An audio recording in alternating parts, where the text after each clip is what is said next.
ஆபரண தங்கத்தின் விலை ஒரு பவுன் ரூபாய் 51,000 தாண்டியிருப்பது பொதுமக்களை பெரும் அதிர்ச்சியடைய வைத்துள்ளது. தங்கத்தின் விலை வரலாறு காணாத வகையில் உச்சத்தை தொட்டிருப்பது நடுத்தர மக்களின் நகை கனவுகளை தகர்த்துள்ளது. ஒவ்வொரு ஆண்டும் தங்கத்தின் விலை அதிகரித்துதான் வருகிறது. ஆனால் கடந்த சில ஆண்டுகளாகத்தான் வரலாறு காணாத வகையில் தங்கத்தின் விலை கடுமையாக உயர்ந்து வருகிறது. கொரோனா காலத்தில், அதாவது 2020ஆம் ஆண்டில் ஒரு பவுன் தங்கத்தின் விலை 30,000ஆக இருந்தது. அடுத்த ஒரே ஆண்டில் ஒரு பவுன் தங்கத்தின் விலை 35,000ஆக அதிகரித்தது. கடந்த 2022ஆம் ஆண்டில் 40,000ஆக உயர்ந்த ஒரு பவுன் தங்கத்தின் விலை தற்போது 51,000ஐ தாண்டிவிட்டது.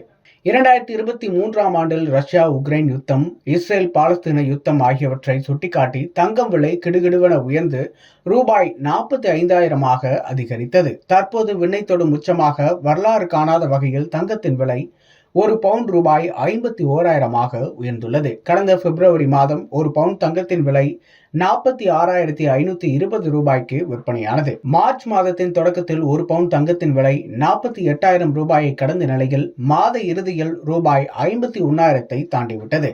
கடந்த 5 ஆண்டுகளில் ஒரு பவுன் தங்கத்தின் விலை ரூபாய் 25,000ஆக உயர்ந்துள்ளது. சென்னையைச் சேர்ந்த தங்கம் வைர வியாபாரி சங்க நிர்வாகிகள் கூறுகையில், முதலீட்டாளர்களின் கவனம் தங்கத்தின் மீது இருந்து வருகிறது. வரும் நாட்களிலும் தங்கத்தின் விலை அதிகரிக்கவே செய்யும் என்கிறார்கள். இந்த ஆண்டு இறுதியில் ஒரு பவுன் தங்கத்தின் விலை ரூபாய் 55,000ஐ எட்டும் என்றும் சொல்லப்படுகிறது. 1920ஆம் ஆண்டு ஒரு பவுன் தங்கத்தின் விலை ரூபாய் 21ஆக இருந்தது.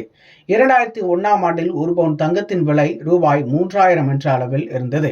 2010ஆம் ஆண்டில் ரூபாய் 15,000, 2020ஆம் ஆண்டில் 30,000 தாண்டிய ஒரு பவுன் தங்கம் தற்போது ரூபாய் 51,000ஐ எட்டியிருப்பது நடுத்தர மக்களின் தங்க நகை கனவுகளை தகர்த்துள்ளது.